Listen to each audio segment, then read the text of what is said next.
जैसी करनी वैसी भरनी। सरिता देवी भूख से परेशान हो गई थी। सुबह से माया ने उनको खाने के लिए कुछ भी नहीं दिया, क्योंकि सुबह नाश्ते में उसने आलू के पराठे बनाए थे और अब वह भी खत्म हो गए थे। इसलिए सरिता दोपहर के खाने की राह देख रही थी। पर माया ने सुबह पेट भर के नाश्ता किया था, इसलिए वो दोपहर का खाना नहीं बनाने वाली थी। अत्यंत भूख से परेशान हो रही सरिता माया के पास गई और बोली, बहू, मुझे बहुत जोरों से भूख लगी है, खाने के लिए कुछ भी दे दे। सरिता का कहना सुनकर माया मुंह टेढ़ा करके बोली, दिन भर सिर्फ आपको भूख ही लगती है, दूसरा तो कुछ भी काम नहीं रहता आपको। उस टेबल पर चने रखे हैं, वही खाकर पानी पी के सो जाओ। आज दोपहर को मैं मेरी फ्रेंड के साथ बाहर जाने वाली हूँ, इसलिए खाना तो रात को ही बनाऊंगी। यह सुन के सरिता का मन उदास हो गया। फिर सरिता धीरे से बोली, तू कहे तो मैं खुद के लिए कुछ बना लूं। माया गुस्से से बोली, एक व्यक्ति के लिए खाना बनाओगी क्या आप? सोचकर माया किचन में गई और उसने फ्रिज में रखे हुए बासी चावल निकाले। अचार के साथ वह चावल एक थाली में परोसकर सरिता के आगे रख कर बोली कि खा लो। ऐसा कहकर पर्स लेकर माया घर के बाहर चली गई। चावल फ्रिज में रखे थे, तब भी वह खराब हो गए थे, उनसे गंदी बदबू आ रही थी। सरिता ने गुस्से से वह चावल डस्टबिन में डाल दिए। इसके बाद उसने दाल चावल निकालकर अपने लिए गरम गरम खिचड़ी पकाई और पुदीने की चटनी के साथ खाई और सब बर्तन घिसकर साफ किया और चुपके से अपने रूम में जाकर सो गई।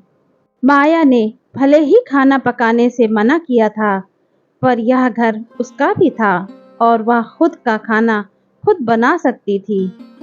दूसरे दिन सुबह सरिता अपने रूम में बैठी थी।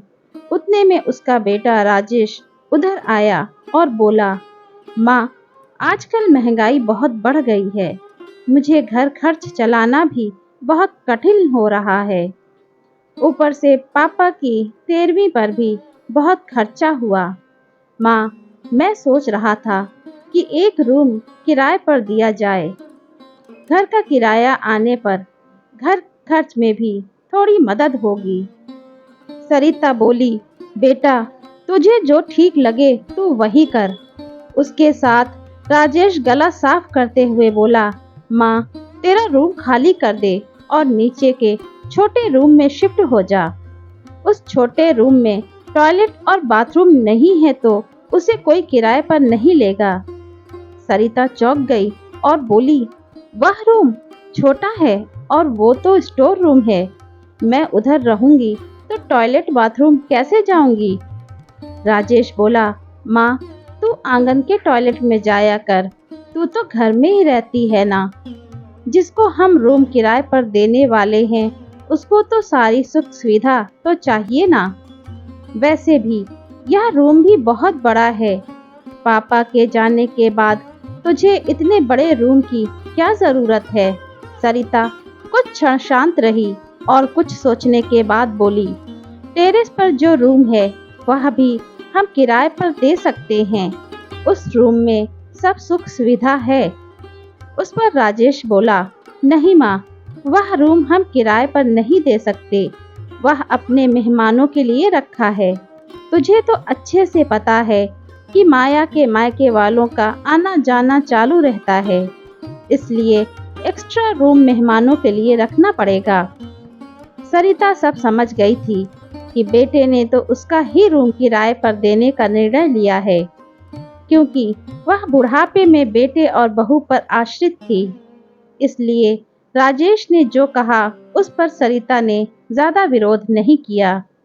उसने अपना थोड़ा सामान लिया और छोटे रूम में शिफ्ट हो गई। उधर पुराने छोटे रूम में उसका जी घुट रहा था, तब भी वहां उस रूम में दिन काट रही थी। नया किराएदार आया था। सब पहले जैसा चल रहा था। घर में आए हुए किराएदार का नाम अमर था। एक एनजीओ में काम करता था। वह हर रोज माया और राजेश सरिता के साथ कैसा सलूक करते थे वह देखता था। वह देखकर उसको बहुत बुरा लगता था। धीरे धीरे सरिता अमर को अपने बेटा जैसे मानने लगी। अमर भी आते जाते सरिता का हाल चाल पूछा करता था और उसका ख्याल रखता था। राजेश और माया को सरिता से कुछ लेना देना नहीं था। माया बचा हुआ खाना उसकी थाली में रख कर जाती और बेटा तो उसकी तरफ देखता भी नहीं था। सरिता तो पहले ही समझ चुकी थी कि उसका बेटा अब पहले जैसा नहीं रहा, वह बदल गया है। फिर भी वो आंखें बंद करके किसी पालतू पशु जैसी उस घर में रहती थी, क्योंकि बुढ़ापे में उसको दूसरा किसी का सहारा नहीं था। रोटी के 2 टुकड़ों के लिए उसको उनके सहारे रहना पड़ रहा था। कभी कभी सरिता को बहुत रोना आता था। सरिता अमर को अपने मन की बातें बताने लगी। उनके पति की मौत बेटे की लापरवाही से हुई थी, पर वो ज्यादा नहीं बोल पा रही थी। जब पति काम पर जाते थे तब घर में हम दोनों को बहुत मान सम्मान मिलता था। जब वह काम करने में असमर्थ हो गए तब राजेश को उन्होंने घर खर्च में मदद कर ऐसा कहा। यह बातें राजेश के मन को बहुत लगी। जब तक पति घर चला रहे थे राजेश अपने सब पैसे बचा लेता था, पर अब शर्म से और मजबूरी में उसको घर खर्च चलाना पड़ रहा था। माँ बाप का खर्च उसको बोझ लग रहा था, लेकिन वह स्पष्ट रूप से कुछ भी नहीं कह सकता था। इस बीच पति का स्वास्थ्य बहुत बिगड़ गया और वह चल बसे। डॉक्टर के पास जाने से पता चला कि उनको निमोनिया हुआ था। डॉक्टर थोड़ी महंगी दवाई लिखकर देते थे, तो राजेश पैसे बचने चाहिए इसलिए आधी दवाई लेकर आता था। शुरू में पति का स्वास्थ्य सुधर गया था, तब राजेश ने उनकी दवाइयां बंद कर दी थी। पति भी इन चीजों पर ज्यादा ध्यान नहीं देते थे, लेकिन एक रात उन्हें सांस लेने में बहुत परेशानी हुई। सरिता बहुत घबरा गई और वह भाग के गई और राजेश के कमरे का दरवाजा खटखटाने लगी और कहने लगी कि पापा का स्वास्थ्य बहुत बिगड़ गया है, चल हम उन्हें डॉक्टर के पास लेकर जाते हैं। उस पर राजेश बोला, माँ मुझे अब सोने दे, मुझे बहुत नींद आ रही है। हम सुबह पापा को डॉक्टर के पास लेकर जाएंगे। ऐसा कहकर उसने दरवाजा बंद कर लिया था। सरिता रात भर पति के तकिए के पास चिंतित बैठी रही। कभी छाती को तेल लगाकर मालिश कर रही थी, तो कभी भाप दे रही थी, पर भगवान को कुछ अलग स्वीकार था। सुबह तक उनकी मृत्यु हो गई थी। घर में कब्रिस्तान जैसी शांति थी। राजेश रोने का नाटक करने लगा। माया तो ऐसे रो रही थी कि जैसे उसको वास्तव में ससुर चले गए इस बात पर बहुत दुख हो रहा है। सबसे ज्यादा धक्का लगा सिर्फ सरिता को, पर वह कुछ बोल नहीं पा रही थी। सरिता के आंखों से आंसू आ रहे थे और उसके होंठ थर थर कांप रहे थे, जैसे कि वो कहना चाहती हो कि अब रोने का नाटक क्यों कर रहे हो, मेरे पति की मौत के तुम दोनों जवाबदार हो। पर वह कुछ बोल नहीं पाई। क्रियाकर्म कर दिया गया। सरिता जी के दिमाग में हमेशा एक बात चलती थी, राजेश ने लापरवाही नहीं की होती तो आज मेरे पति जिंदा होते। उनकी मौत के बाद माया और राजेश का व्यवहार बहुत बदल गया था। सरिता को भी उनके व्यवहार की आदत पड़ गई थी, इसलिए वह उनकी तरफ से कोई भी अपेक्षा नहीं रखती थी, पर उसका मन अंदर ही अंदर उसे खाए जा रहा था। ऐसी औलाद को सबक भी नहीं सिखा सकती। एक दिन उनका किराएदार अमर उनके पास आया और सरिता जी को कुछ बातें उसने बताई। वह बातें सुनकर सरिता जी की आंखों में एक नई उम्मीद जगी। दूसरे दिन सुबह सरिता जी माया और राजेश के पास आई और बोली, मुझे तुम दोनों से बहुत जरूरी बात करनी है। मुझे ऐसा लग रहा है कि तुम दोनों को मेरे साथ रहने में प्रॉब्लम है, इसलिए मैंने सोचा कि मैं वृद्धा आश्रम में रहूंगी। सरिता का कहना सुनकर माया बहुत खुश हो गई। राजेश ने थोड़ा दुखी होने का नाटक किया। फिर थोड़ी देर में सरिता जी ने उन दोनों के चेहरे के हाव भाव देखे और बोली, राजेश, तुझे दुखी होने की जरूरत नहीं है और माया, तुझे इतना खुश होने की जरूरत नहीं है। पहले मेरी बात सब सुन तो ले। और सरिता जी हंसकर बोली, यह बातें सच्ची है कि वृद्धा आश्रम में मैं रहूंगी, पर मैं इस घर से कहीं नहीं जाऊंगी। मैं इस घर को ही वृद्धा आश्रम बनाऊंगी। अब यहाँ तुम्हारे जैसे स्वार्थी बेटे और बहू नहीं रहेंगे। मेरे जैसे बूढ़े लोग यहाँ रहेंगे। ये मेरा आखिरी निर्णय है। यह सुनकर राजेश और माया दोनों ही चौंक गए।